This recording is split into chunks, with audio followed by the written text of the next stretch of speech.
Hello everyone, welcome to another episode of Green and Clean YouTube channel. My name is Vittal and we talk about EVs in this channel. Today's episode, I've named it as those things that they say about EVs. A lot of items get published in the media about EVs, some are facts, some are myths. Today I'm going to cover some of them and tell you the real scenario behind these items. If you remember the special episode, I already covered it at a very high level, but today we are going to discuss them in a bit more detail. So let's get started. The first item is about EVs and EVs catching fire. In South Korea last month, there was an incident where a Mercedes Benz caught fire and burned around 140 cars surrounding it. So this is real. This is a real incident. And here in Bengaluru last month, there was an electric bus that caught fire in a flooded area. So this is also true. And then a Volvo C40 car that caught fire somewhere in Chhattisgarh, India. So EVs do catch fire. And when they catch fire, they are catastrophic. So it's difficult to extinguish these fires because in most cases it's because of a thermal runaway that happens inside the battery. So it's difficult to put off. And unlike an ICE car incident, the ICE cars catch fire mostly while they're running or due to other reasons, but EVs can catch fire anytime while they're running, while they're charged, or while they're parked in a parking lot. So it is a bit difficult to predict when they will catch fire. So EVs catching fire is real, but I want to put some numbers around it and give you a real scenario. So let's see the numbers. So according to some reliable sources, I have mentioned here which source I have referred here. So 1 in 1,000 cars, ICE cars, catch fire, whereas in the case of EV cars, it is 1 in 83,000 EV cars. So what this tells you is that ICE cars are 83 times more likely to catch fire than EV cars. Well, don't worry, we are still talking about very, very low numbers. So whether it's an ICE car or EV car, it's pretty safe to drive. Don't get me wrong there. But the point I'm trying to say here is that EV car fire incidents are very, very rare compared to ICE cars. Then why are these news getting reported, right? So let's see some more numbers. There are 1.4 billion ICE cars in the world, whereas EV cars, there are only 40 million EV cars in the world.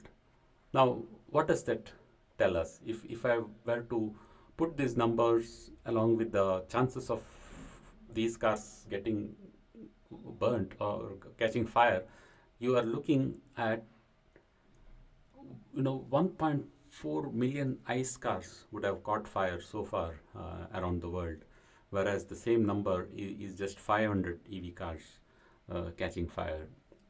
Now imagine if 1.4 million ICE cars did catch fire, so in a day there must be, 100 or thousands of ICE cars catching fire in some part of the world. Now, is that news really worthy to cover for the media? Every day, something that happens every day is something that is very, very common, and an ICE car which is in existence for a century catching fire is not really a news item worth covering. Whereas EV cars catching fire, one thing, it's rare, and when it happens, it gives some kind of a clickbait for all the media. People want to know about EV cars burning because there is some tendency of trying to see whether a new innovation is headed for a failure or not. Unfortunately, we are living in a negative world here where people are mostly interested in negative news than in positive news. If you don't believe, open today's newspaper and see the news items and try to see how many of those are negatives or slightly bad news versus good news. So media is interested in covering such news. I don't blame the media. It's just that we as individuals have become like that. So that's why every single EV car fires get covered by the media, and then some people who have some questions on the EV adoption try to propagate it through various channels. So that's why these items get viral. But if you see the real numbers, it's very, very small. So that's the point I wanted to make here. Also, the battery technology is evolving as we speak. The newer cars come with LFP batteries, which are more safer than the earlier NCM or the lead acid batteries. So some of these cars that are burning, the EV cars that are burning today, may be those that use the older battery technology. So the with improved battery technology, it is the number of fires is going to be less and less. So that's a fact. I want to talk about an analogy here, a bus journey versus a flight journey. A bus is more likely going to meet with an accident than a flight. Flights are very, very safe from accident perspective. But if flight meets with an accident, you're most likely going to lose your life compared to a bus. But that statistics alone doesn't prevent you from taking a flight when you have to travel a long distance, right? So that's how you look at the EVs fire versus ICE cars fire. Hope that makes a point. All right, let's move to the next item. 51% of Indian EV car owners want to switch back to ICE vehicles, says a survey. Now, take a look at this number. It says 51% and not 60% or 80% or 20%. 51%. It's as if somebody is trying to win an election with a simple majority of 51%. So that's what caught my eye first. And even if we were to believe that this news is true, which I don't think it is true, even if this is true, it means that 49% of EV owners still want to continue with EV. That itself is a very good number. What I have done as soon as I have seen this news item is conduct a WhatsApp poll in 3 or 4 EV groups that I am part of. So this is a sample size of nearly 700 to 800 real EV owners, and the survey results say something totally different. In the BYD cars WhatsApp group, nobody wanted to go back to ICE. The number of people who wanted to go back to ICE car is 0. In other groups, which has a mix of all the EV car owners, the number is very, very small. I would say it is 5% or less than 5%. So that's the reality. Nearly 95% of the people wanted to continue with EV. That doesn't mean that they are super happy. There are no problems with EV. There are problems, but people are happy to accept it and move on. And it's not so bad that people want to go back to ICE cars. And to further see whether there is something wrong in the way I conducted these surveys, I tried to speak to a lot of strangers whom I meet on the road or during in the charging stations, and I tried to gather their experiences, real life. And so far, none of them shown this over enthusiastic interest to say, oh no, I want to go back to ICE car. I'm not happy with the EV cars. Most of them are happy. So I don't know what kind of EV owner group this survey was conducted. Maybe only with the people who had some issues with EV cars. EV cars do have issues, don't get me wrong there.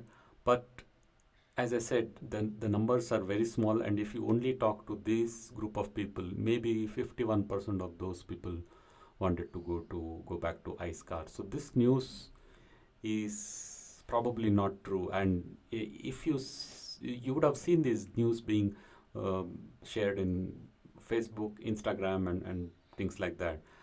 And if you see the comment section of these items, you would know a real picture. The comments would say something completely opposite of what this survey is trying to say. The next common items, the EVs cause more pollution than the ICE vehicles. So this is an argument by some people, and I've already covered an exclusive episode on the pollutions caused by EV cars versus ICE cars. If you have not watched it, please watch it. But just to complete the picture here, you have seen in that episode that ICE cars could emit a total of 65 tons of carbon in its lifetime. I'm taking 15 years and 3 lakh kilometer as a lifetime. Whereas if you compare the EV car emission, it could be anywhere on the lower band of 14.3 tons versus 49 tons on the higher band. So the lower band is where somebody is using clean energy, solar energy, for example, and the 49 tons of emission is considering today's grid emission. So even the worst case, the EV cars pollute much less than the ICE cars. So this is a myth. The next item, you would have seen some pictures like this where somebody is posting a public charger connected to a diesel generator. This was a viral picture some time ago, and there are many different versions of this picture. Now, I don't know in some of the pictures that I shared whether the diesel generator is actually connected to the charger or not. So there is a picture of a charger, the charging gun and the charging console, and then there is a diesel generator behind. For all you know, diesel generator could be serving some different purpose in that premises. But let's say if it is connected, it is connected for a good reason, because on the highways when you are on a long journey, if there is a power cut, you are stranded. So the EV car owners do need some sort of a backup. So if these diesel generators are used only as a backup, then it's a good thing. Now, you will be surprised to know that even if that is not the case, if 24/7 these charging stations are generating power through diesel generator, then what are we looking at? Let's take a look. So 1 liter of diesel used in a diesel generator produces about 3.3 kilowatt hour or 3.3 units of electricity, and 1 kilowatt hour in an EV easily gives a range of 6 kilometers. It is more than 6 kilometers, but I'm just considering 6 as a lower band.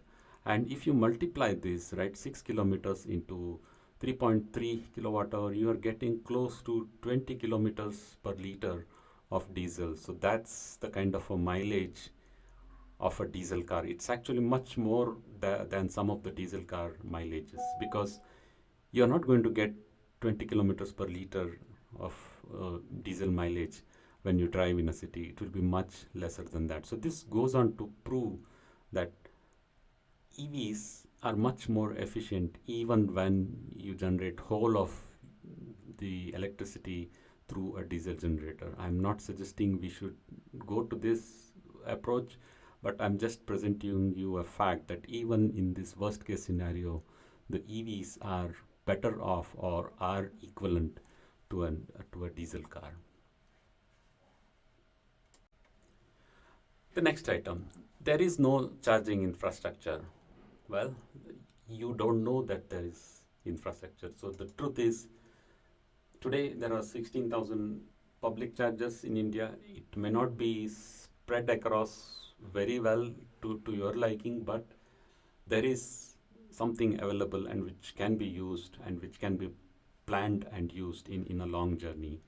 And 88,000 new locations are identified. So there will be much more charging infrastructure coming along in the years to come.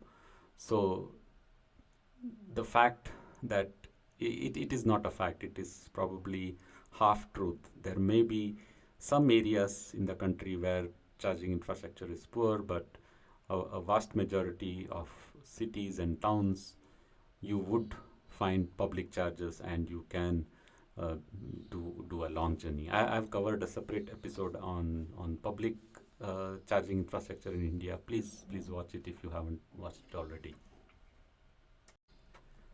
The next item, EVs are expensive. It doesn't make sense to buy them. Well, I have covered an extensive episode on the cost factors of EV versus ICE. Please watch them. But just to recap what I covered there, if you are considering 15 years and 3 lakh kilometers of an ICE car versus EV car, the total cost of ownership of ICE car is in the tune of 63 lakhs, whereas for an EV it is around 38 lakhs. I'm considering an ICE car which is worth 22 lakhs of ex-showroom, whereas for an EV car I'm considering 29 lakhs. So I'm considering an expensive EV car versus an ICE car, price difference of 7 lakh rupees from day one, and over a period of 15 years, the EV cars pay back handsomely. And I have covered it extensively in the episode. Please watch it if you haven't watched it already. So EVs are expensive to start with, but the overall TCO of EV cars are much lower than the ICE cars. Next item, EV battery disposal is a problem. It is, we are at a stage right now where we are at a very initial stage of this EV revolution. So far, there aren't many EVs that are being junked or scrapped. We still are probably 5 to 10 years away from that point. So we are very early in this stage. And just to cover on this point, the government is already initiating various regulations about battery recycling. So you can see here, you can read through this slide. I don't want to go through it, but the major takeaway is that we are aiming at 90% materials recovery from the EV batteries by 2027, and there is a mandate to use 5% recycled material, 5 to 20% of recycled material in the new batteries by 2030-31.